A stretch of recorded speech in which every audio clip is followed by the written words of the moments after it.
Hi, welcome to our show. Well, hi, everybody! Coming to you somewhat live and semi-weekly from the Quad M World Headquarters located in Helena's scenic North Valley. This is the Quad M Show. We are your hosts. I'm TJ. And Jason. Oh, Jason, good sir. How did this past week treat you? Pretty good. Went on a camping trip. Left Friday afternoon, so we camped Friday night, Saturday night, and left Sunday. Oh, nice. It was. A little bit Father's Day outing, or? No. Well, not for my Father's Day out. No. It was Buddy Larry's birthday. Kind of birthday camping trip. So what he wanted for his birthday was to go camping. So right. We all fucking took off and went camping. Right on. Over on a Confederate Gulch on the east side of Canyon Ferry Lake. Mm-hmm. Over there, set up camp. Bunch of about 15, 20 people showed up. Oh, wow. Yeah, we took up a good portion of the camp area. And it was good times. Raised some hell and told the people that were hollering at you, settle it down, fuck off. No, like that. no, we weren't the loud ones. Everybody was loud. Nice. The camp down the hill from us, they were having a party down there. You could hear them hooting and hollering and the music blaring. And these guys over here had their music going and hooting and hollering and whatnot. So we're the old people in the middle going, You kids with your loud rock and roll music. No, we were blaring our dad rock. God, we're getting old. No, dude, I know. It's sad, dude. I remember when rocking out to some 5-finger death punch, and the kids are like, that's dad rock. Fuck you. Fuck you, you little bastard. Go listen to your Skrillex and whatever things, K-pops and whatnot. DJ Oompa Loompa or what the fuck ever. You kids these days, motherfuckers. Oh yeah, well, we talked about it a little bit last week, but through the magic of editing, I took everything out. Took everything out because time constraints, and also, just really didn't feel that it warranted until everything was official. But yes, yeah, it is official now. The Lord and Lady of Quad M Productions are no more. Yeah, I'm a single dude now, and it sucks, but what are you gonna do? Things have been kind of tagging, kind of string along for as long as it could, tried to hold out for as long as we could, but it's Two-Lane Street, Jason. Blah blah blah blah blah blah blah. So remember, ladies. Yeah. He's got just as many Tour de France wins and one more testicle than Lance Armstrong. That's right. Hit him up. And never took a PED in my life. This is all natural, baby. I don't know what a PED is, but that's performance enhancing drug. Then you take a Mickey D. That's right. No, yeah, if they made steroids to bring the funny, what the hell? I'd take them, It's not steroids, though. Wow, yeah, they do. Oh, man. Yeah, but there's a few things that'll do that for you. Yeah, but and then there's been quite a lot of stuff, and the thing is, I mean, and I don't, again, we'll get back to the funny here in a second because we're a comedy show, and I don't want to sit there and continuously play the oh boo boo boo oh, boo boo fucking game, but. And also too, I'm not fucking, clearly we're not Howard Stern. I'm not going to sit there and bare the soul and tell everything about everything because, quite frankly, I think, personal life needs to stay personal, in those type of regards. But there's, been a lot of tragedy kind of happening here in the past week for both myself and more especially Jesse, and. It's one of those things where it's a tough time, and if she is still listening to the show, I want to make sure and let her know that I am here if need be, because with all of the stuff going on, there's kind of been that the media blackout. The fisting? No, What? the fisting. No. That'll come after a couple of weeks on Match.com. Ladies, how many fingers am I holding up? Put the other one in. No crap. Give me your yeah. Tight, huh? Tight, huh? I'm gonna treat you like a hand puppet. No, Gross. Gross. Gross house.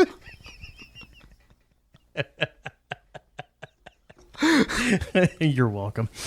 Oh, but I figure once some of the dust settles and there's a chance to at least sit there and talk. She's too good of a person. She's had a lot of shit in her life, and she's a beautiful, wonderful, smart, fantastic, amazing, talented woman, and I'm hoping that even if things are 100% completely over, which according to Facebook it is. that's how I gauged the finality of the relationship, was when she finally decided to take it down. But it's just go make sure that she still has a place here, open arms, as it were. So anywho, let's go ahead here now. So as we were prepping the show a little bit here, now last week, I think we had one of the funniest bits we've had in quite some time. Uh-oh. It's definitely going to be best of material. One of these days, I really got to start cutting out all this best of shit, so I have it planned well ahead in advance. But during the Fat Axel bit there. Apparently, Jason, you came across some interesting news that was happening whilst we were recording. Oh yeah, that's right. While we were cracking jokes about Fat Axel, I think I mentioned something about looks like Axl Rose ate meatloaf, and we're talking the singer, not the food. That's the key portion of this. And apparently, the singer had the day after recording had himself a heart attack on stage in Edmonton. Well, at least the healthcare was free. So yeah, apparently that's funny. 1 out of 3. It was apparently it was during I will do anything for love, but I won't do that. But I won't do that. God, what kind of animals are we that we're laughing about a fat geriatric rocker having a heart attack on stage? I haven't seen a picture of Meatloaf since like the 90s, so apparently it was his second heart attack. I think I read in 2003 he had a heart attack or something like that on stage in, I think it said London. Maybe he just needs to sit down. Maybe he ought to just have Meatloaf the acoustic set. Meatloaf unplugged. Meatloaf unplugged. Meatloaf raw, uncooked. Live at the L&D buffet.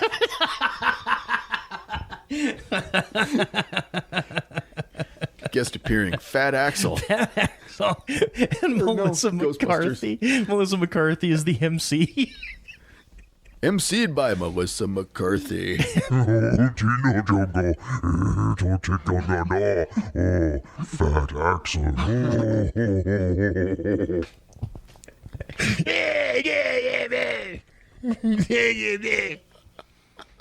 Oh, fucking A. Meatloaf.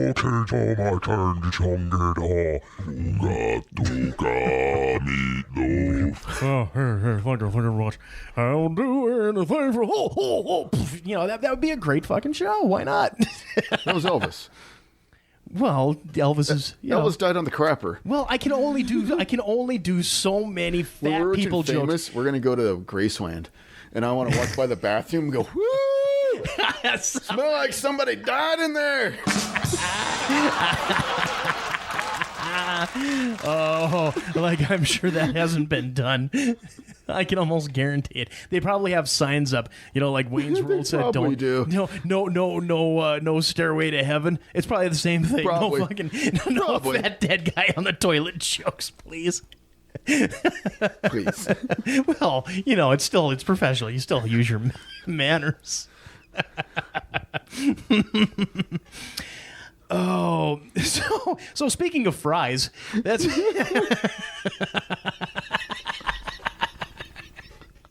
I had to figure some fucking segue out of that. Segways are supposed to be smooth. That was confusing.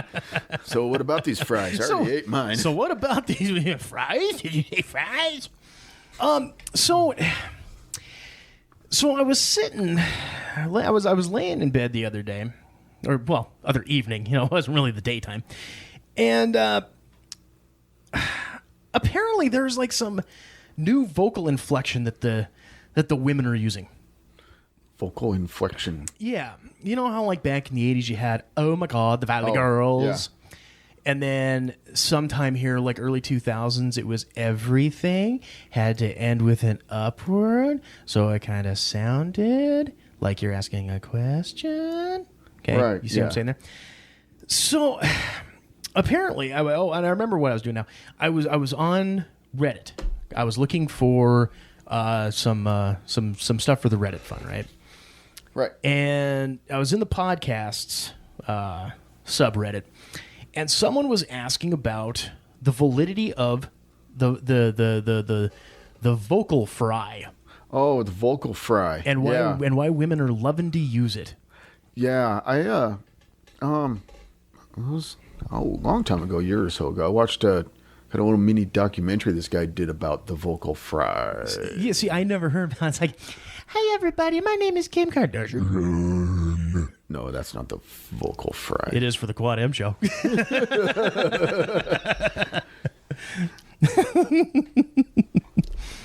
I was out late, so late last night I was going to a party.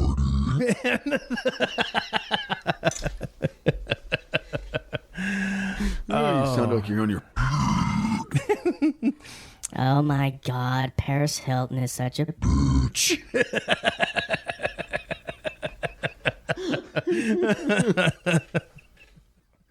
Oh shit! That was gonna be awesome with your new like voice transmogrifier. That's pretty much why I'm doing the bit, is so we can sit there and play around with the pitch shift. That's really all I'm doing right now. Oh, I think, and you really fuck it up. Go ahead and try to mix and match them shit and things. I think I'd like a cheeseburger and maybe some fries.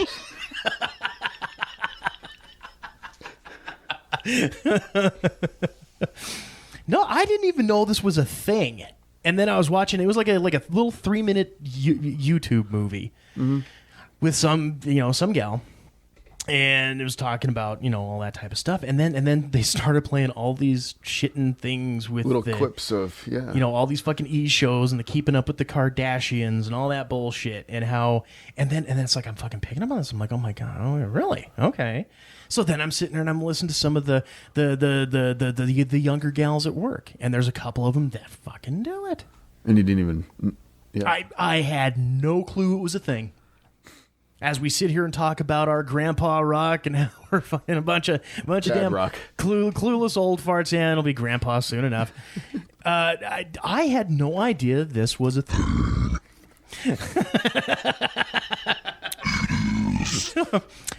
Oh my God, TJ, you are so out of... Yeah.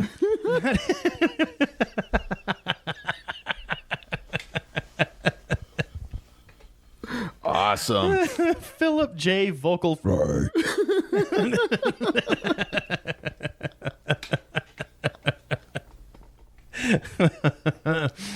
Yeah, well, and then that whole fucking Reddit sub post, man, it turned into like this whole like sect. Like the guy was just asking why fucking women do it. And then it became like this whole fucking quit being so sexist thing. And I'm just like, I've only ever seen women do it. I don't know dudes that fucking do it. Well, fucked up comments. Go to a YouTube video. That's really weird. Yeah. Well, but yeah, I mean, yeah, guys do it. It's called fucking, first thing in the morning, waiting, trying to wake up, have your first smoke of the day, and fucking. Don't talk to me. Baby, would you make me up smokes? Scriptos. Baby, please. baby. Coffee. Oh, yeah. Dig on it, baby. Give me some of their mixed up eggs. Little scrap of bacon. Oh yeah. Maybe some pickled pig's feet on the side. Wow, I can't believe I just did that. That's awesome.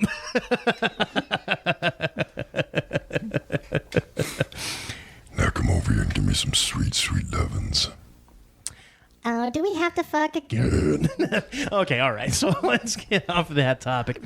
And as we close out the first segment here, holy cow, we timed this actually really pretty good. We may not have to edit a whole bunch on this one. So apparently, as once again we record this on Wednesdays. Wednesdays. This past Tuesday was National Selfie Day. Great. Yeah. The excitement coming off of your face is outstanding. Yeah, I know, right? I'm just barely contained over here at my fucking give a shitness about Selfie Day. Woo, fucking who?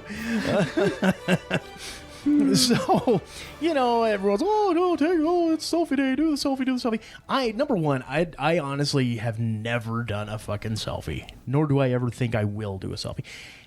Maybe down the road, working conventions, get the celebrity, all that type of stuff. If it's just me working the booth, that type of deal, it may be the only chance to get the fucking picture taken, which of course I don't have a smartphone. My phone's fucking stupid as hell. So I'll end up probably just fucking be taking a picture over my left shoulder and totally miss me and fucking insert celebrity here. But an interesting thing I had heard, and I guess I will use my point of reference. I was driving into work and I would listen to the Mike and Mike show on ESPN radio. And they were talking about, and apparently, this is the great thing about this whole selfie thing going on right now. Did you say bacon eggs? Bacon eggs? Yeah. Yeah, I'll take a couple of mac and eggs. Oh, Meatloaf says mac and eggs, top 10 candy. Meatloaf Presley. Meatloaf Presley. Wasn't he a pro wrestler from the 50s?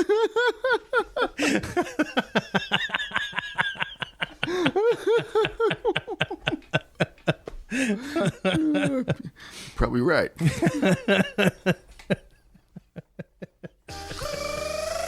We're getting 500 pounds from the buffet.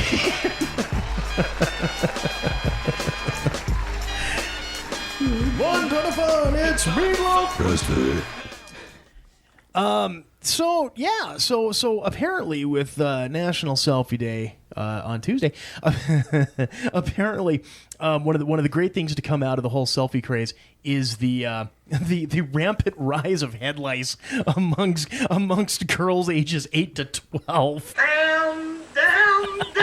Neat. Congratulations! A fad now is causing a fucking outbreak of head lice. See, the head lice is so fucked up, dude. Because we can like put a man on the moon and all this other fancy shit and whatnot and cure diseases and blah blah. But lice, we can't get rid of a bug. We can't get rid of a bug. Well, they're pretty fucking durable. They got them hard candy shells. Fire kills everything. the great equalizer. Mother Nature's cleanser. Who needs bleach when you've got open flame? Why not both? Why not both? Flaming bleach. No, that doesn't. Oh God, see, this is. I get my science from fucking King of the Hill. Isn't it bleach and ammonia that makes napalm? No. No. Okay. No. That's what I get for using Hank Hill as my fucking science teacher. Ammonia and bleach will release like chlorine gas. Oh, okay, type okay. of stuff. I think it's chlorine gas. Something They release, like no, napalm is gasoline and a gelling agent. Sticky gas. Nick Fury, gelling agent of S.H.I.E.L.D. You're coming to jelly. Yeah. I'm not going to say what the gelling agent is because I don't want to get blamed for that. Because yes, that's right. We're much like Mythbusters. We don't tell you what the secret ingredient is. Just Google it. Just Google it. Google it, bitch. It's in everybody's home. Oh, Kevin. All I don't right. think Kevin would have been smart enough to make napalm out of No, he would have fucking done gasoline and stuff. Yes, gelling agent.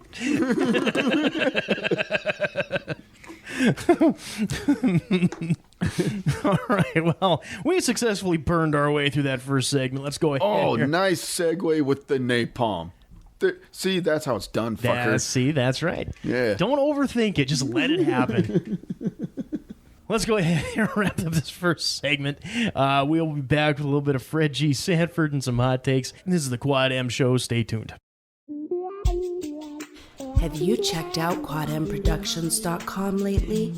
QuadMProductions.com is your direct access hookup to order Enigma the comic book series and download the Quad M podcast.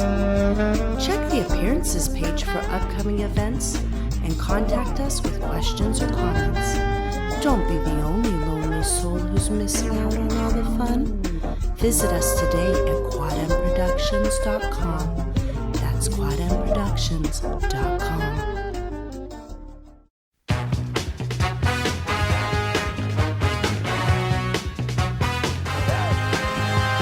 Welcome back to the second segment of this Quad M Show. We are your hosts. I am TJ. And Jason. And this segment is brought to you in part by Mirror Salon and Spa. Now, I know you guys are seeing all the pics online and you're saying, damn, TJ, how do you get that awesome head of hair? Well, kids, a small part of it is genetics. But the big credit, however, goes to Shauna and all the fine folks over at Mirror. Now, if you're in the Helena area, make your reservations today for all your hair, nail, or spa needs. Walk-ins are always welcome.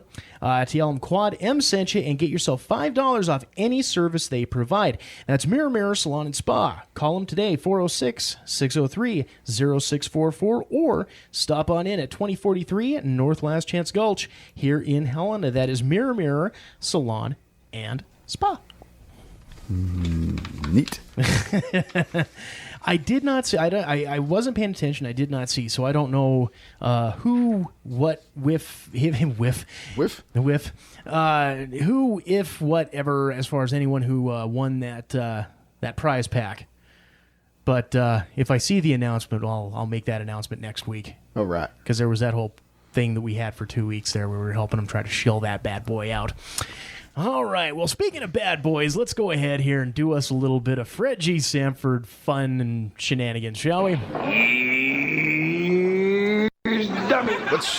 Let's shall. All right, so we got two of them here. The first one comes to us from Ontario. Those wacky back bacon eating, Beady little-eyed, flappy-jawed having yay, toque wearing yahoos. Maple syrup beaten, beaver loving Canucks. Beaver loving Canucks. Hey, even some of us Americans love the beaver too. Oh shit! Oh, so man, most of my dad's family is on the Canadian side of the border. I've been to Canada a couple times. Good people up there. I've been there quite a few times. I love Calgary. God, I love that town. It's neat. You can definitely tell when you cross the border because you're in America and you're looking at the side of the highway. There's like sagebrush and the grass is growing. You get into Canada, it's like grass and it's mowed and everything's all clean. You're like, huh. Yeah, well, you know, and that's what I noticed. Here, you know, the first thing when I had my first trip to Calgary back in 1994, the one thing that I noticed was the sign changes. Now, obviously not the obvious ones where it's going from miles per hour to kilometers, and you're like, wait, hold on, let me, you know, as you're looking up and down at the speedometer on the road, making sure you got your fucking shit in a pile. But if and I don't know if the signs are still this way, but the deer crossing signs here in the States, these are active, thin, you know, agile, leaping deer. Uh-huh. And in Canada, these things are like fat, horribly, you know, morbidly obese, and maybe that's why all the fields look freshly mown. Maybe. It's that them socialist deer. Living off the government. living off the fat of the land. I ain't got shit. Look out for us motor vehicle drivers. We're Canadian, dear, and we're crossing the road. Oh, watch out. Coming through. So, anywho, back to the actual fucking point of the story here. So, a man charged after fiery argument over whether Earth is flat or round. You big dummy. A 56-year-old man in Eastern Ontario is wanted by police. Oh, he wasn't arrested yet. Is wanted by police on a mischief charge. I just cannot talk today. A mischief charge. On a mischief charge. Hey, you little troublemaker, eh? After he allegedly threw a propane tank into a fire during an argument with his son's girlfriend over whether the Earth was flat or round. Wow. See, Canadians, propane in a fucking bonfire. That's just mischief. Police say the argument broke out among the three family members who were sitting around a campfire at St. Lawrence Park in Brockville, Ontario on Monday. A woman refused to back down from her assertion that the Earth is flat, and her attitude ultimately pushed her boyfriend's father over the edge. Oh, he could only handle so much stupid, huh? Damn you. Had to raise some mischief. Damn you, woman. I've had just about enough of your sass. Eh? Want to believe the world's flat? I'll fucking show you. Kaboom. Awesome. Don't punch her in the mouth. Just fucking light off heavy explosives. No, they don't blow up when you put them in the fire. The propane? Nope. After a while, it doesn't... They're designed not to. Oh. What happens is there's a basically a plug in there that will either force out or get melted out to heat or pressure. Uh-huh. And that will go before the tank blows up. Okay. Okay. So what'll happen is you throw it in there, that'll pop, and then that will light on fire. You know, you'll get like a jet of fire coming out until the propane tank. Oh, so it not stabilizes, but... it will not boom. Now, if you want to make a propane tank blow up in a fire... Hold on one second. I figured out my word. It regulates. Right? Mount up.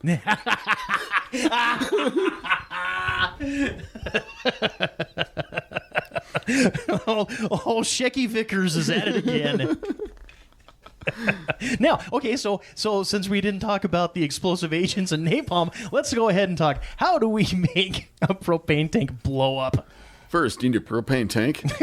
Then you need a fire. Then you need a 300 Win Mag. There you go. Like that one dude with the fucking tanninite and the lawnmower. Yeah. I'm just saying. All right, let's continue this fine little story here. After attempting to drop several truth bombs about the shape of the planet, the 56-year-old man started throwing items into the fire, including the propane tank. Police said police and firefighters were called to the scene of the argument to extinguish the flames. This is better and better. Keep going. The man fled the scene and is expected to face mischief charges when he is apprehended, police said in a statement. Can I do this in the Dudley Do Right voice with the Mounties? Oh no. Neither party would change their views, said the police in a statement. The Brockville spat, that's what they're calling it, the Brockville spat, is only the latest flat earth debate to make headlines. In January, recording artist B.O.B., and I would say Bob, but it's big B period, little b period, big B period, so I guess it's B.O.B. I don't know. I don't listen to that. Yeah, stuff. I read about these flat earthers and stuff because sometimes I need something to make me laugh. And yeah. In January, recording artist Bob. I just like going that route. In January, Bob. Recording artist Bob got into a heated Twitter war with astrophysicist Neil deGrasse. Neil deGrasse Tyson. Oh, yeah. Over the shape of the Earth. He's kind of a big deal amongst the nerd herd, that Neil deGrasse Tyson. Tyson, yeah. Yeah, he's kind of a big deal amongst the... He's kind of the new Carl Sagan guy. Yeah, exactly. The guy that brings science to the public and helps them understand it type of guy. Yeah. I saw a bunch of YouTube videos with him and Will Wheaton. Will Wheaton. Wheaton. Say Wheaton. Oh, Wheaton. Hey. For the record, Ferdinand Magellan led the first expedition to successfully circumnavigate the round Earth. And notice the report actually says the round Earth. From 1519 to 1522, Magellan himself did not live to see the end of the journey. How about that? Did not know that. Hear this round, you bitch!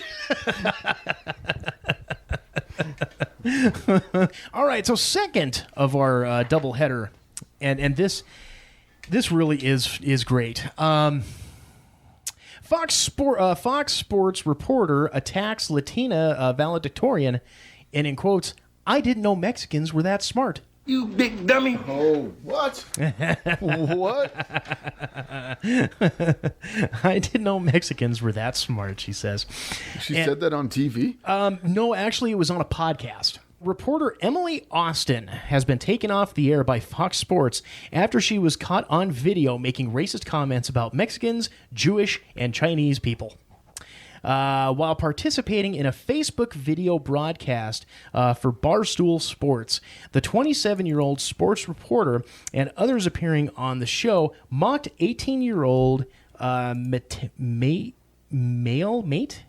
M-A-Y-T-E, so I would say Mayte Laura Ibarra, who recently revealed that she was her high school's valedictorian and an undocumented immigrant.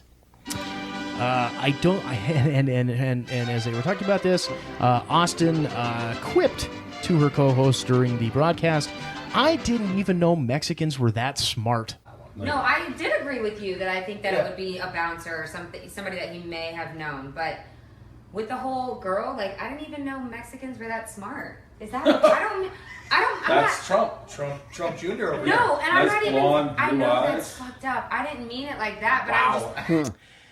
She also asserted that the Chinese guy was always the smartest guy in math class, and that Jewish people are stingy. You see, like, I mean, you guys know that the Chinese guy is always the smartest guy in math class. No, that's a good point. I like that. You get yourself out with another stereotype. I like the way you're going. Okay, I'm not trying to be.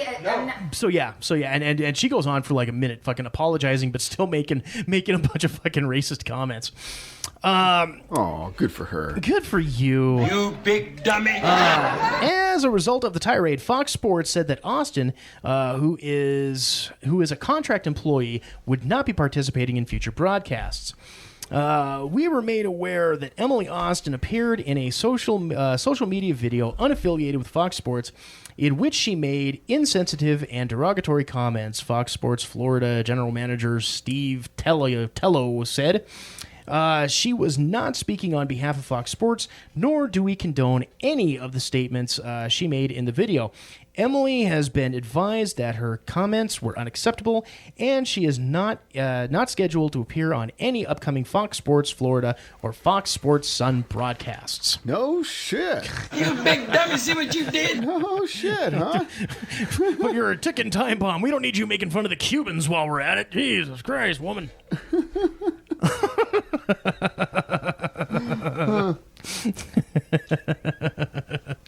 Oh, God, you kids.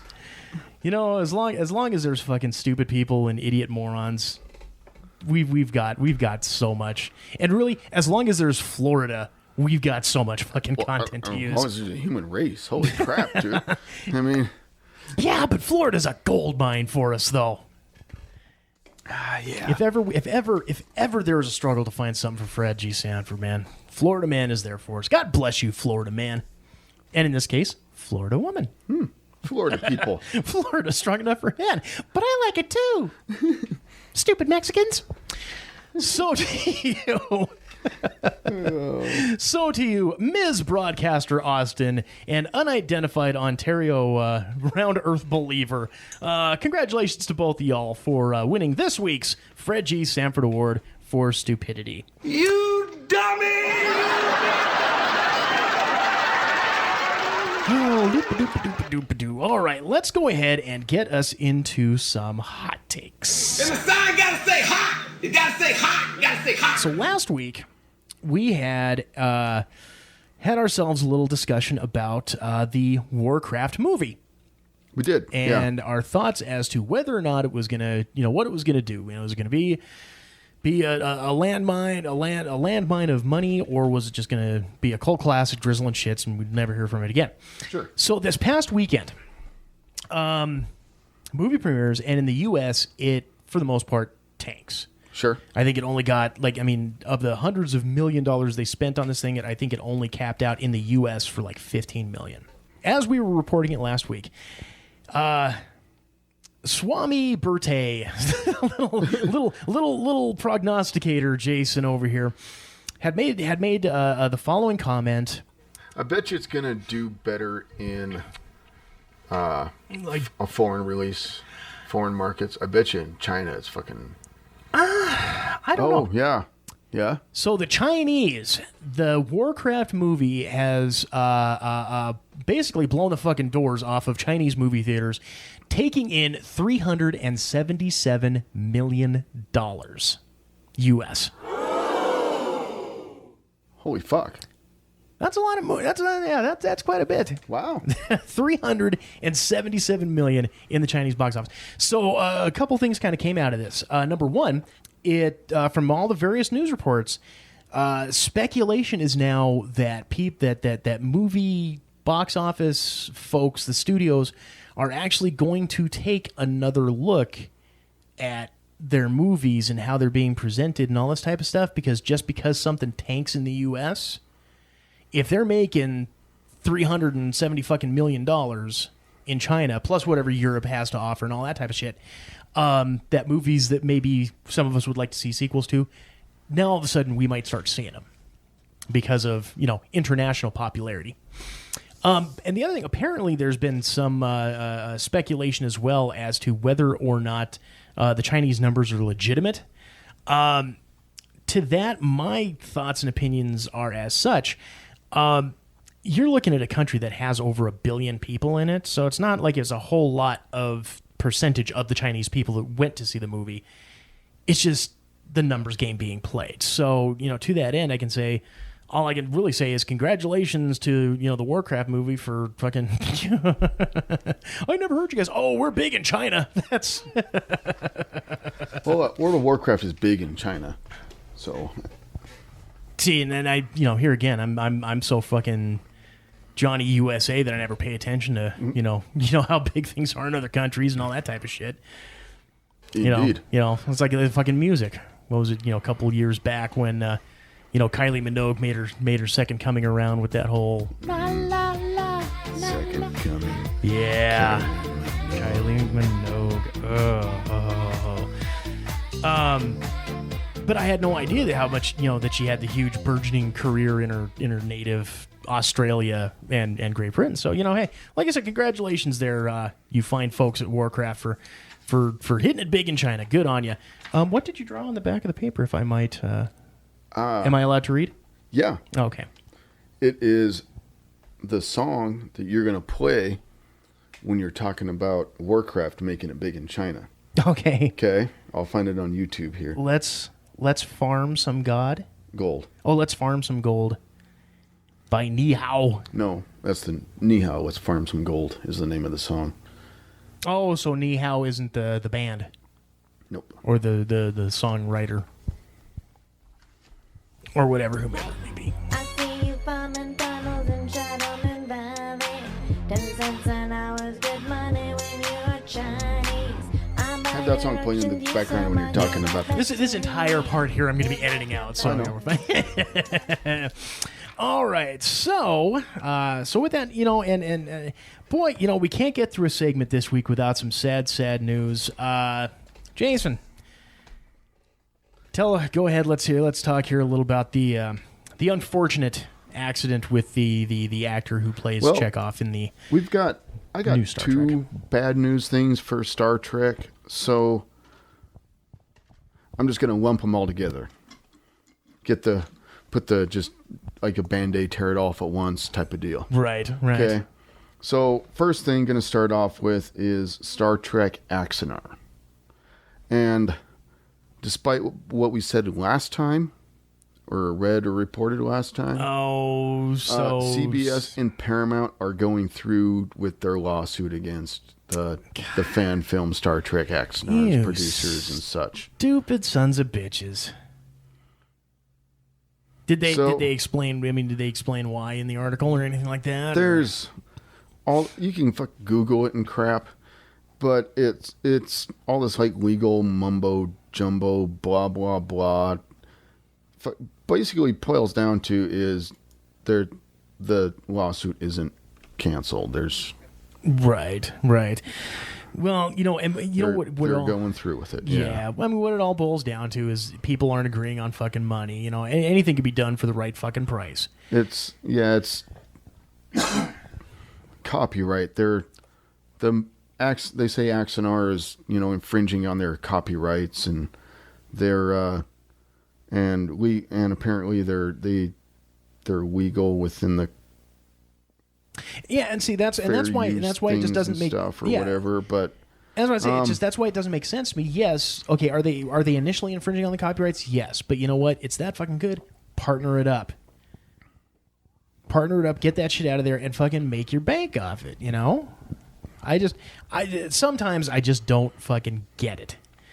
I don't either, and it's not like this isn't the first Star Trek fan film. There's several others before this. Yeah, but it's the first one that actually got heavy publicity. Like I say, there was like 2 or 3 when at the conventions last year. This was the first Star Trek fan film that actually fucking had their own booth and was presenting the shit at conventions, as opposed to just we're throwing it up on YouTube, or we got it up on our site, blah blah blah. These guys were actually making the promotion. They were out doing the P.T. Barnum and the Vince McMahon of it and trying to draw people to get it. And I think that's where, the problem came through. When it comes to like small little piddly-dink, fan films, people can fucking make them online. I mean, there's no, anybody with fucking, Movie Maker and, Adobe Movie Studio After Effects software can make a fucking... a decent little watchable movie.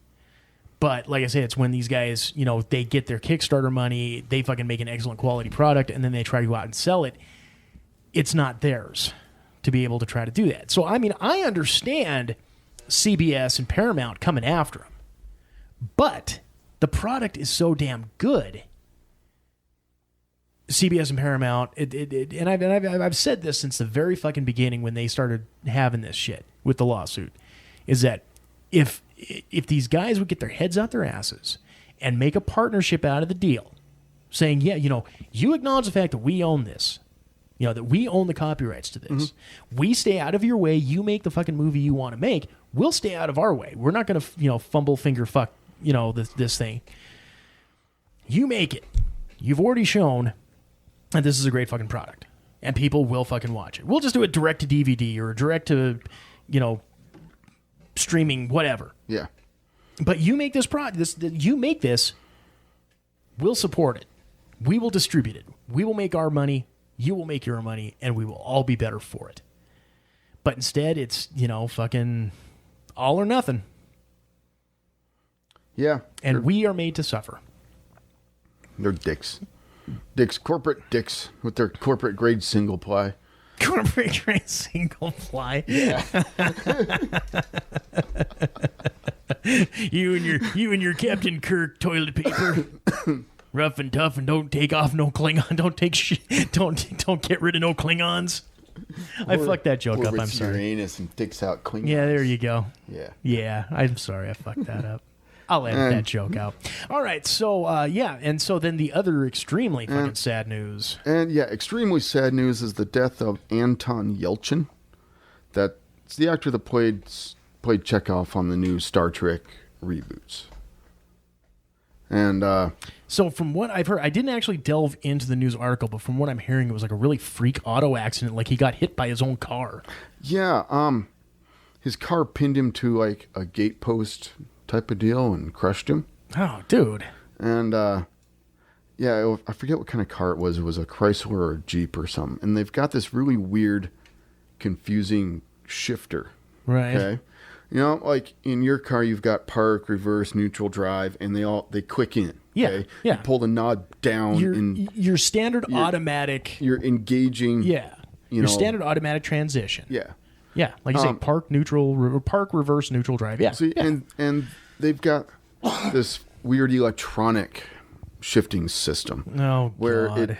the knob, it only moves like up and down. Mm-hmm. And so like you like click it up for going to park, and then you bring it down for this and this for that, and it's kind of weird and confusing. It's very unintuitive. It doesn't make sense. Well, it's because we're trying to overcoolify shit. And so apparently a lot of people seem to think that that's what happened. Is mistakes were made, someone died, and it was just like you said, just a freak fucking accident. Yeah. And that's a damn shame, because I really did like that kid. I really liked his Chekhov. His Chekhov was fucking awesome. Yeah. His Chekhov and the original Chekhov, they're, in my eyes, Star Trek fan, they're one and the same. They're the same character. They're not. Right.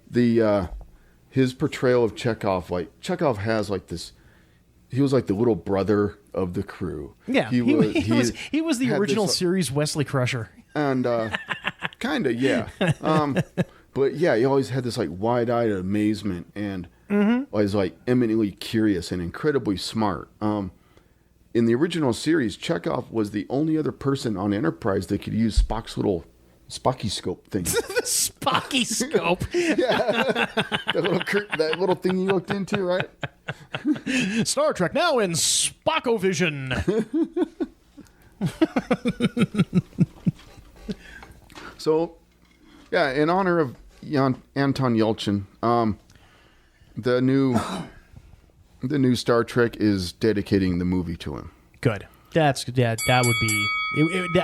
be the only thing they would have to.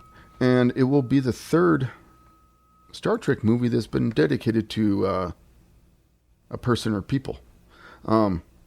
Star Trek IV, The Voyage Home, was dedicated to the astronauts of the 1986 Challenger disaster. Mm-hmm. Star Trek VI, The Undiscovered Country, was dedicated Gene Roddenberry. There you go. Yep. Okay.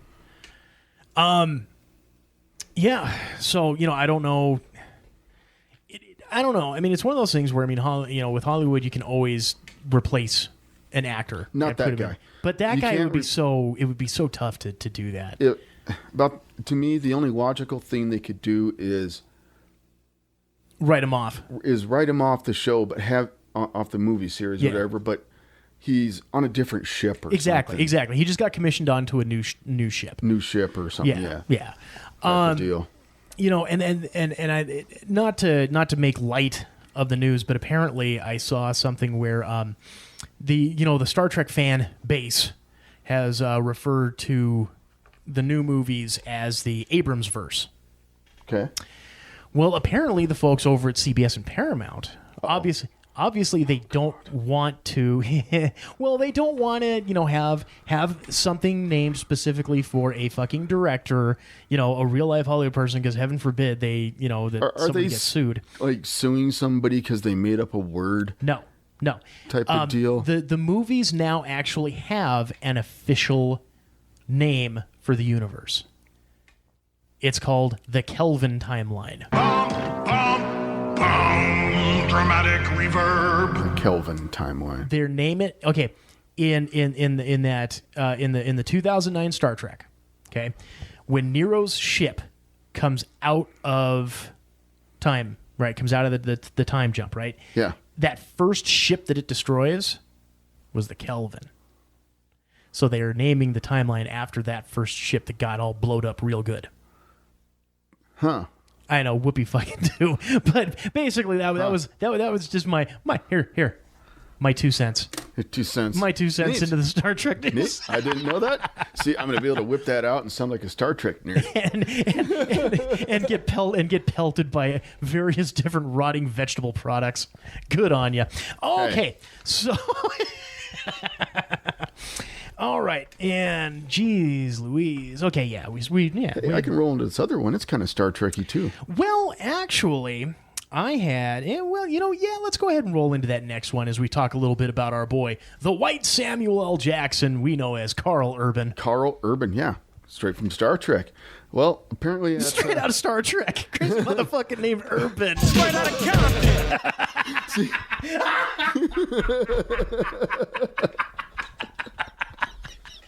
I'm so sorry. That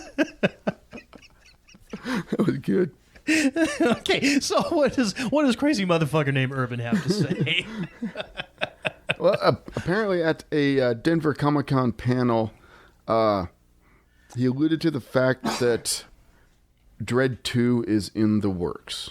Awesome. And basically that's all he said. There's no... Yeah, I mean, in the works, we he'd don't just know be... if it's... Yeah, in the works, he'd just be everything's getting negotiated as far as stuff goes. Maybe a script is currently being thought about, but nothing etched in stone. There's nothing. Yeah, set. they're getting story developed for it and so on and so forth. Yeah, we don't know if it's going to be Netflix or theaters or whatever. So we don't know. The movie became too damn popular after it was released on DVD. Mm-hmm. It's going to be theater. If they don't release it in the theater, it's going to be dumb. Yeah, because as far as reboots go, we already talked about an excellent reboot, the new Star Treks, and the Dredd. That one was excellent. Fucking awesome. It was fucking awesome. Love that movie. Way better than the fucking Stallone. And because it held the character, he never took off his fucking helmet, and it was just. I got you, Big Mama. I mean, he was just awesome in that movie. He spoke like 6 or 7 words in the whole movie. all it was that fucking jowl. Scowl. It's just the fucking jowl. The bulldog. What was funny was I had introduced Jessie to this movie, right? Mm-hmm. And so we're sitting there watching it, and her little, I think at that point she was maybe 8. 7, maybe 8-ish, comes walking in and sits down on the bed with us and just watching the movie with us. And I look over at Jess and I go, "You're okay with her watching this?" She's like, "You don't see half of this shit." She ends up watching. Okay, cool. So there's the scene. This is why I love these kids. So there's that scene where they're walking into the mega cube complex, mega prison shitting thing, right? Mm-hmm. And there's that bum that's sitting in the doorway, and Dredd tells him, "Move it, old man," or whatever it is. They tell him to get the fuck out of the way, right? Mm-hmm. And he just continues to fucking sit there. And then after Big Mama unleashes her fury within the prison complex, everything goes on lockdown, and the old transient dude gets squashed by the door. little 8-year-old Morgan, he told you to move. Just the wisdom of children. God bless them. Oh yeah, no. But anyways, yeah, I'm totally, because like I say, that was a movie that did poorly in the theaters, and I think it did poorly because number one, Judge Dredd is more of a British superhero, so it doesn't have as big a following in the States. And number two, that god awful Stallone movie. And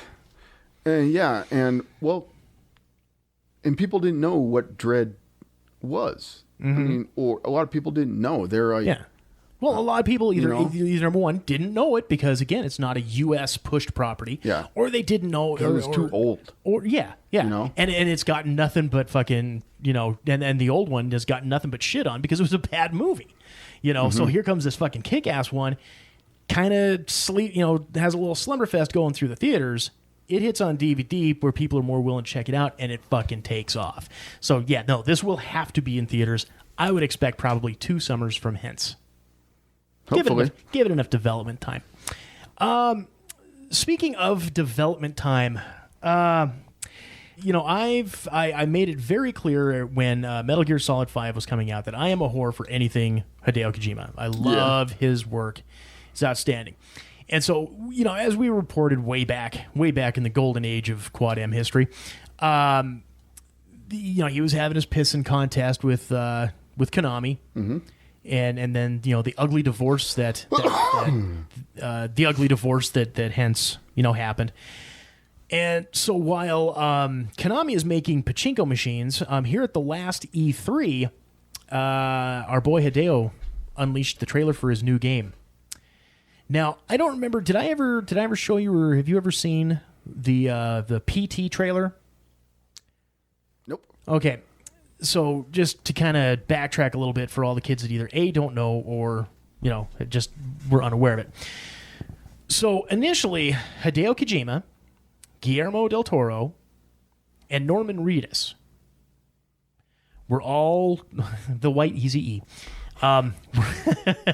He will always be known as that on this show. Had partnered up together in the creation of a new Silent Hill sequel. Okay. Called Silent Hills. Movie or game? Video game. Okay. Video game. And it was good. It was the whole big to do because when you first load, it was a download only game trailer. Like you played quite a bit, for a little bit, right? It was a playable trailer. You get to the end of the playable trailer. Sure. I remember my fucking PlayStation 1 Pizza Hut game discs. Yeah. And so, once you get, and all it is you're fucking walking around this goddamn hall, kind of in a circle, but all this fucking creepy, scary shit happens, and there's some crazy-ass puzzles. I mean, if you get the chance, fucking watch any trailers involving PT. It was fucking phenomenal. But Kojima was developing it. Guillermo del Toro, I think, had something to do with either the story writing or the direction on it, and Norman Reedus, of course, was going to be the captured image of it. And so after the divorce happened, Konami took down the PT trailer, and it was pretty much just dead in the water. And we were all hoping that there would be some reunion of the Trinity.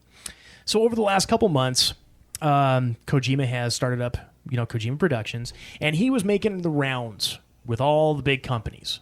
Sony, because he's got the exclusive deal. Kojima Productions has the exclusive deal with Sony, with PlayStation.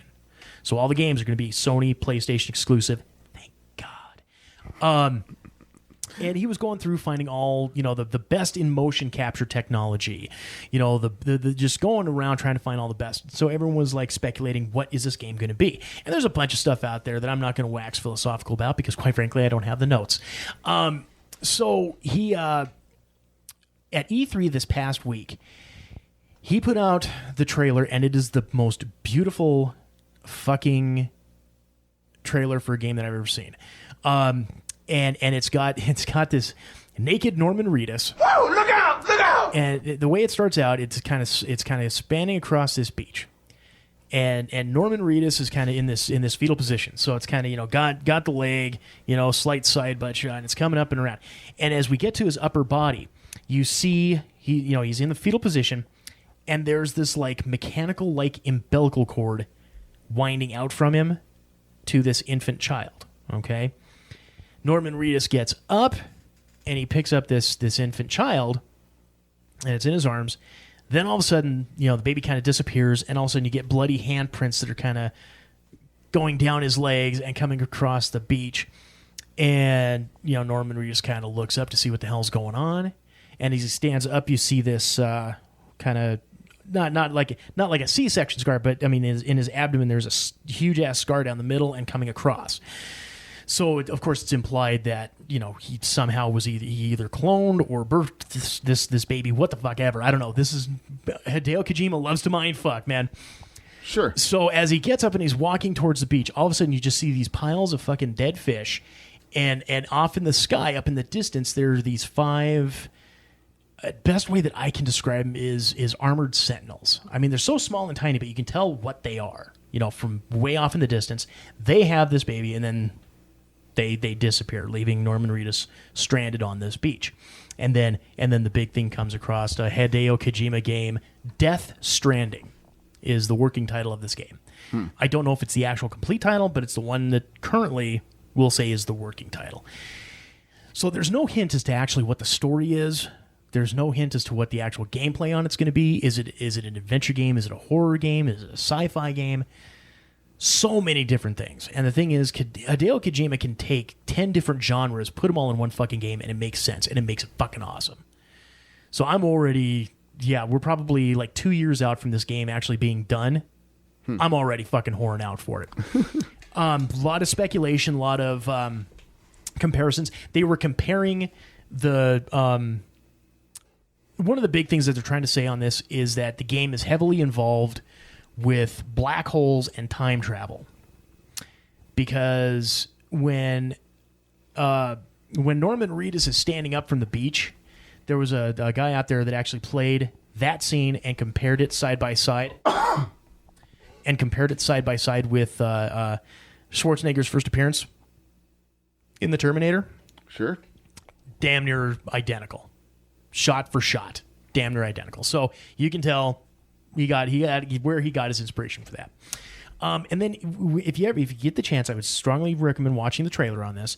He's like wearing this necklace, and it looks like he's got like 6 fucking thumb drives.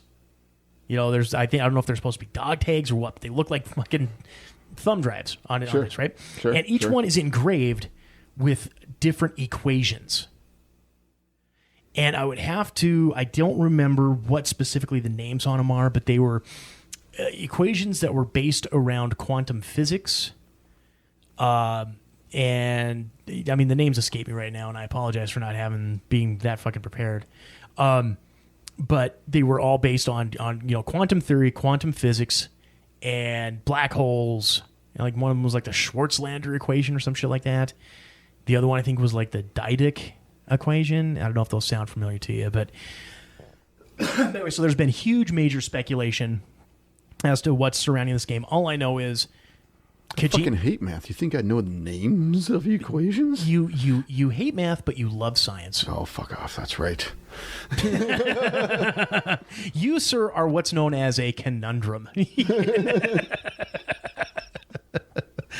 Much like myself. I hate people, yet I love parties. So, there you go. I love hanging around crowds. I just hate fucking people. All right, but so anyways, Kojima has officially whetted my appetite. I am fucking ready and excited for this fucking game, and it's not even going to be here for another 2 fucking years. I'd love it. I mean, if they got Del Toro in and brought the whole fucking hat trick Trinity back, that would be outstanding. But we'll see what happens. I am really looking forward to it. Okay, so let's go ahead here, and as we begin the ramping down of this here second segment, Mr. Jason. What? What is Operation Mincemeat? Operation Mincemeat. Yes. Aha. And you'll understand Operation Mincemeat and how it ties into some movies. I'm not having to guess another fucking number, am I? Nope. Okay, good. Thank you. Just sit back, shut up. Thank you. Okay. You, good sir, have the floor. Operation Mincemeat. Operation Mincemeat was a very successful British disinformation plan during the Second World War. Questions? No. Not yet. No, disinformation plan by the British. It was a part of Operation Barclay.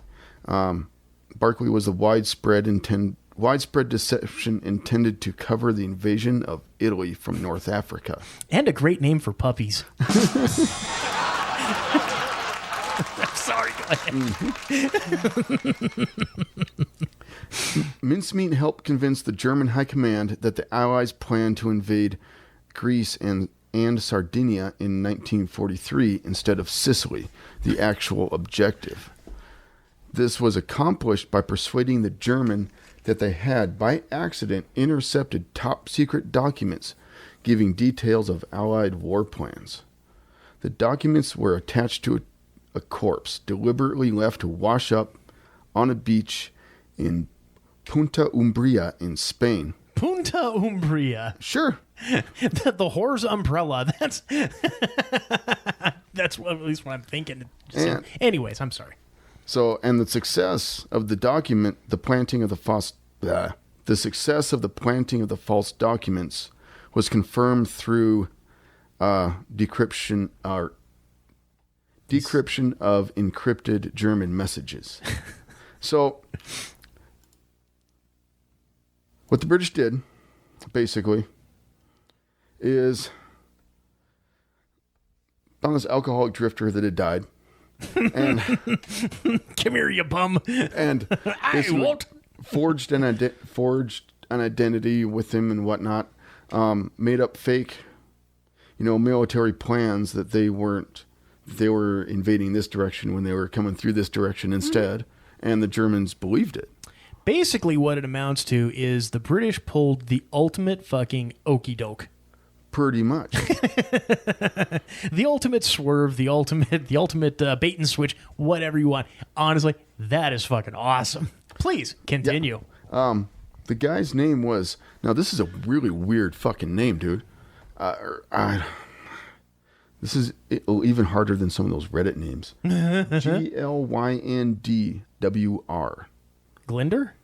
Glynwr. Oh. G-L-Y. Yeah, it's missing some vowels. Glenwer. Glinder? Gwendol? I don't know. Anyway, we're calling him Glenn. Yeah, Glenn there you Michael. go. Hey, Glenn. Hello, what? I'm drunk British guy Glenn. Hello. New character to the Cordham show, what? Indeed. Indeed. Glenn. So, the identity, he was given the identity of Major William Martin. And they made him a Catholic, meaning that no autopsy could be carried out without violating his religious beliefs. Do you think the Germans gave a shit about that? About a regular old white guy? I think so. Well, honoring the Catholic no autopsy thing.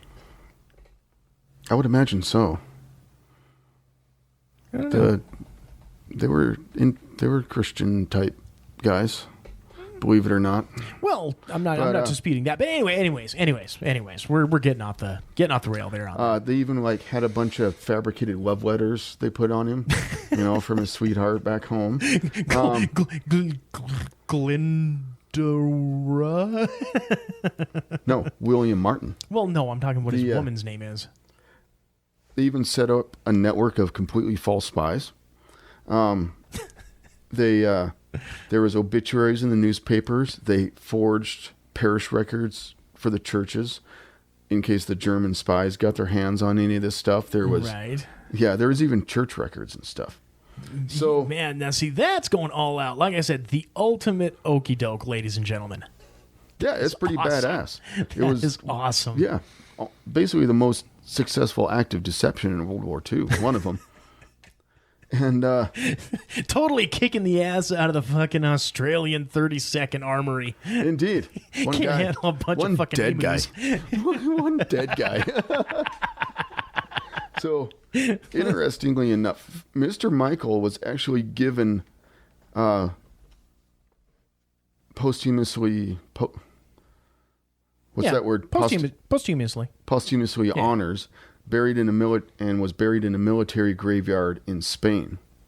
When his identity was finally revealed to the Commonwealth War Graves Commission, they added a line to his headstone that read, Glendower Michael served as Major William Martin, and the Spanish gave him a 21-gun salute. A plaque is now on the war memorial at Abergede. Abergede? Sure, why not? Aberbargoed. Aberdirk. Somewhere in his hometown. It's got an inscription. I can't even pronounce this, but it translates to the man who never was. Now here's another interesting bit about this. The original plan for the operation was just one of dozens of proposed ideas and stated that it shouldn't be too hard to source a corpse from the Navy morgue, but that it would have to be a fresh one. Come on. Ian Fleming was the co-author of most of those documents. Oh, okay. Ian Fleming wrote the James Bond books. Uh-huh. Yep. And based the character of M on his boss from the time, John Henry Godfrey. Nothing if not educational, ladies and gentlemen. Indeed. Great war stories all around. You guys are so intelligent. We did. We've upscaled from TJ Camp poop outside to a war story every week. Here's some stories from the Quad M battlefields. Major William Martin, really a fucking drunk transient used in the greatest okey doke ever pulled. Ladies and gentlemen, Operation Mincemeat. All right. Well, with that, good sir, let's go ahead. We are going to wrap up the second segment of the Quad M Show. We will be back in a little bit with some Reddit fun and picks of the week. Stay tuned. All right. In a city where corruption rules the streets, only one man can stop the serial killer known as the Blood Bandit. James Kurt, a former police officer turned private investigator, must race against the clock to stop the madman before he achieves his ultimate diabolical goal. When JK's brother Alex is thought killed in the line of duty and mysteriously returns with no memory of his past life, the stakes are raised even higher. Enigma, the comic book series from Quad M Productions, written and illustrated by TJ Damon, with colors and effects by Jason Vickers. Enigma. Order your copy at quadmproductions.com today.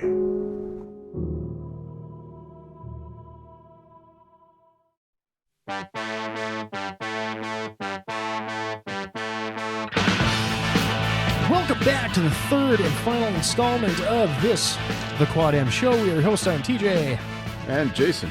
And this segment is brought to you in part by Deeply Dapper. Hey, looking for that one-of-a-kind gift for the geek who has it all? Maybe a little something out of the ordinary for yourself? Well, look no further than Deeply Dapper. Ranging from The Walking Dead to Doctor Who to Labyrinth to Star Wars and well beyond, Deeply Dapper has it all. Ranging from original art prints to cloth dolls, handcrafted light switch plates and key hangers to handmade soaps, all based on your favorite Nerd World properties. Visit the store online today at deeplydapper.squarespace.com. That's deeplydapper.squarespace.com. Deeply Dapper, better living through tentacles. What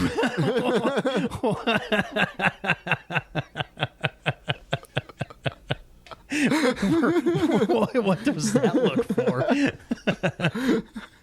I don't know. You looked like you wanted me to say something, so I glanced at the microphone. The microphone was like, Roadhouse. Yeah. Hey. And then I lost it. Hey, Tiger. Roadhouse.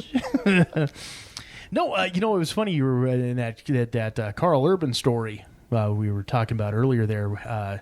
Apparently that news was released at the Denver Comic-Con. Yeah. We'll go ahead, tie that in here, and that's where old McClanahan and Deeply Dapper was at last weekend. Oh, that's right. Working that show was the Denver Comic-Con. So, and apparently it had a good turnout. So, yay. Of course, Carl Urban was there. As well as Deeply Dapper. Yeah. But something that wasn't there, Reddit fun with Jason. Yeah, this is the Segue show is what this one is. All right. All right. Yeah. So let's go ahead here. And Jason, my good sir, what does the Hive Mind have for us this weekend? Okay. You have access to a friend's computer for 10 minutes. What do you do to subtly fuck with them? Yeah, I already know what you're going to fucking do. Hey, I just subscribed to genital shaving instructions on YouTube. Yeah. Yeah, not yet. Not yet. I think you marketed the corner on that. Thank you, dick. Oh, yeah. All right. Well, let's go ahead here. What are the Redditeers going to sing out for us? No, do you haven't? What would you do? I just learned the other day the little trick about turning somebody's screen upside down. Oh, okay. I don't want to tell it because if people don't know it, then the people that do know it that are listening to the show will be like, oh, that's a way to fuck with somebody, because that's how in the current workplace, that's how we fuck with people that don't lock their workstations. is do the old tap on the keys, get that screen flipped around upside down, and it's the same gal that it happens to. That's has had it happen to a couple different times because she wanders away quite frequently. Sure. More frequently than if I was a supervisor. No, her ass would be out the fucking door. But that's just me. But yeah, no, constantly does that. So we do that all, and she'll come back and look. Hey, cousin.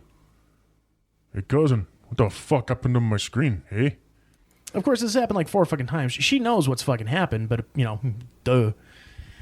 Anyways, that's how I fucking people flip them screens upside down. One of my favorite things to do is get on their computer and then take a screenshot of their desktop. And then set that as the desktop wallpaper and then hide all the icons. So, do you use like the old snipping tool? Just on the screen. Oh, okay. Yeah. See, I see that's just me. I'd use the snipping tool and print screen is easy. Yeah. Yeah, you just hit print screen, then you go to Photoshop, Control V, and there you go. Don't even have to click a fucking mouse, man. Don't have to do for nothing. All right, well, let's go ahead here and what do the Redditeers sing us a song, Redditeers? Okay, this was posted 1 day ago by Eddie Murphy's Career. Oh, so this Redditor's making a comeback. Yep, you have access to a friend's computer for 10 minutes. What do you do to subtly fuck with them? All right. Are we ready? This is from Insect Overlord. I did this to a former boss. We were all in his office in a meeting, and he had to get up and address some problems or another. He and I were on good terms, so when I noticed he left his computer unlocked, I immediately went into fuck with mode. Here's what I did. The exact methodology has changed since this was 12 years ago, but you can still do it in MS Office and Word. But I went into MS Office, Tools, Autocorrect, Options, and then added fucking into the dictionary so that it would pass a spell check. Then I had Autocorrect change the word the to the fucking, and then saved and exited. Later, he sent out an email to the branch starting that the fucking staff meeting tomorrow was canceled due to the fucking division chief being at the fucking shareholders conference.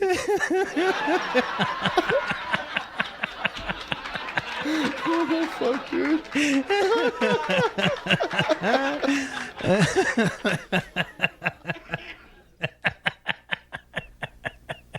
Okay.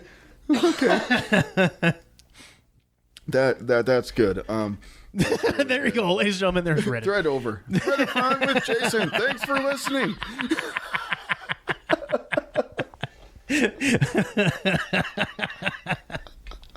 Oh shit, dude. Oh man. This is from Fappy McFapperton. Use Bing as their default search engine. Yes, there you go. From fucking penthouse to outhouse, we're right there. Salad dodging. It's the simple stuff that annoys dumb people. Control Alt down arrow. Yeah, see there. Given, you know how I was saying we're not going to tell anybody. Never mind. This is Ben_DB. To add to this, take a screenshot of the desktop. Rotate 180 degrees in Paint. Set as background. Hide icons and taskbar. Then Control Alt down. Only their mouse will appear wrong. Oh, no. Oh, that is awesome. Oh, that is awesome.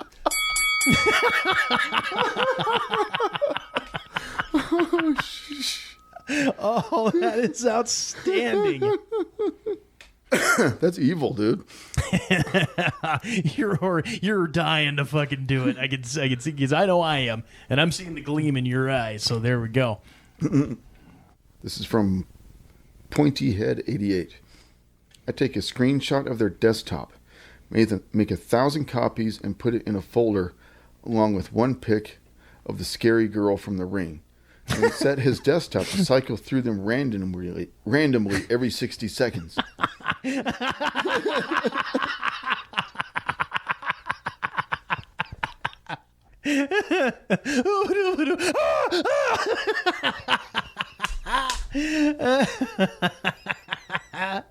Silver Wolf Clear says, it would only take a minute, but change the double click speed to the fastest possible so that the double click in like a fraction of a second to open it.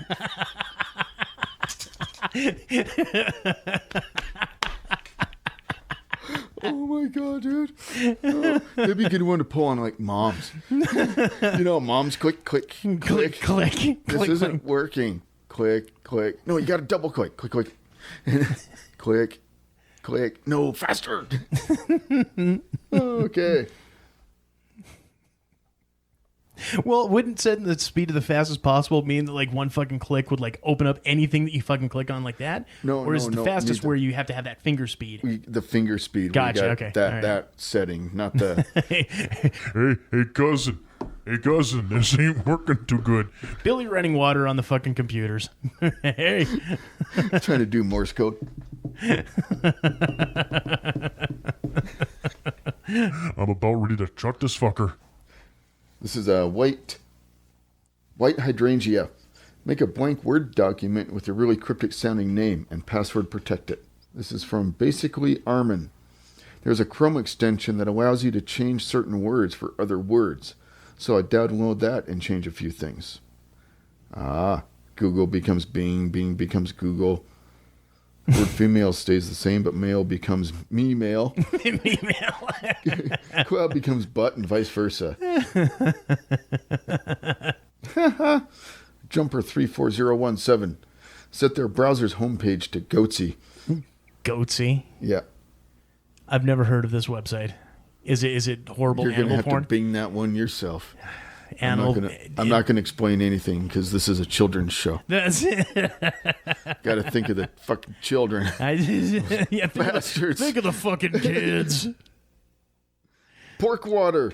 Pork water. I changed a girl's gender on Facebook once. Must have been subtle as it took her 3 months to notice. Jessica Jerp changed his profile picture. I'm a pretty lady. I'm a very pretty lady.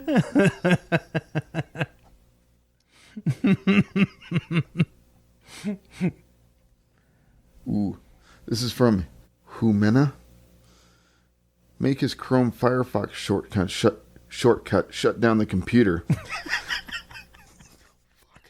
And create another shortcut disguised as something else to open their browser. Oh, oh, that's outstanding. Shrink 5851 says sign him up for Nambla. Nambla. Oh. Big old queer says change that's the yep. That's the username is Big old queer. Big old queer. Big old queer. Change their Facebook sexual preference. Not a big splashy coming out post. Just switch that it isn't publicized. Actually, just do the post. That is nuts, and pin it right to the top. Phoenixo. I like this one because it's subtle.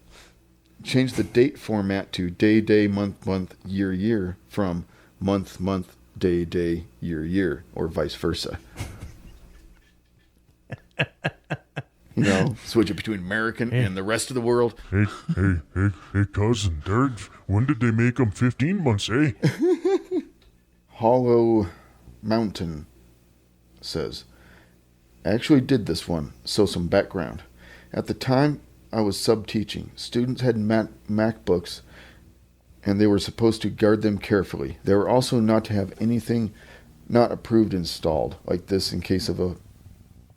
this case, a messaging client.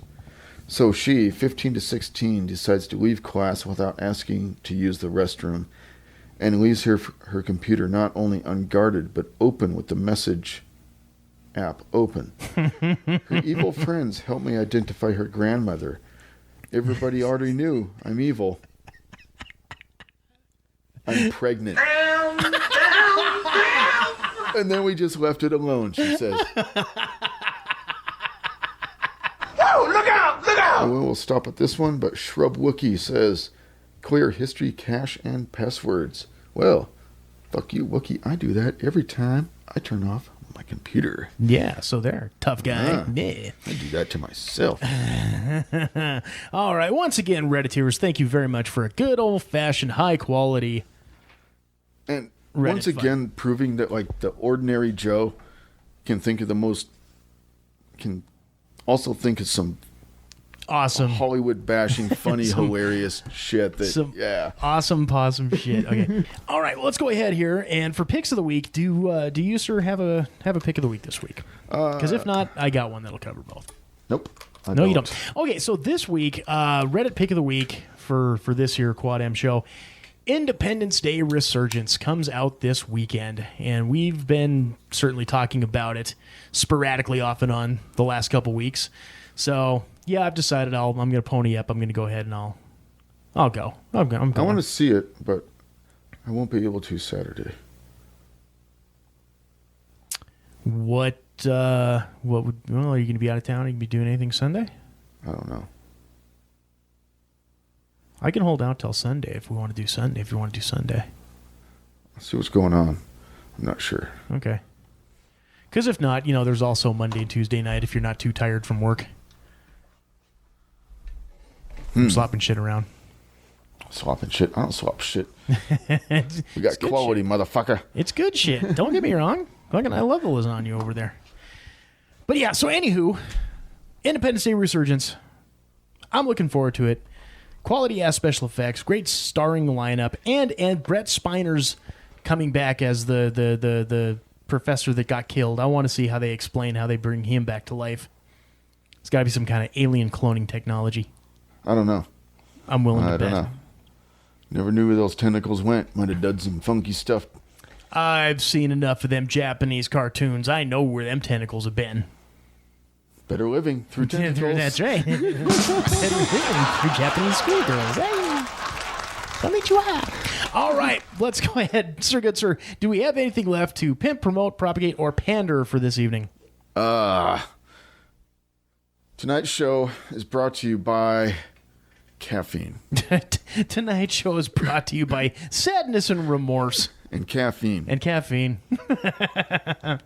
All right. Well, that will wrap it up for this week's episode of the Quad M Show. Hey, gang, make sure, go ahead, subscribe to us on iTunes, and make sure when you do that you give a nice review and a ranking. Those are always important and helpful. Make sure to like us on Facebook, follow us on Twitter, and all that kind of fun stuff. We appreciate and love your support. Until next week, this is TJ. And Jason. Catch y'all next week, kids. Indeed. Take care. You've been listening to Quad M Show, copyright 2016, Quad M Productions. If you have any comments, questions, queries, quibbles, concerns, or just have something funny to say to us, feel free. Email us at quadmcomics@gmail.com or send us a tweet at quadmcomics.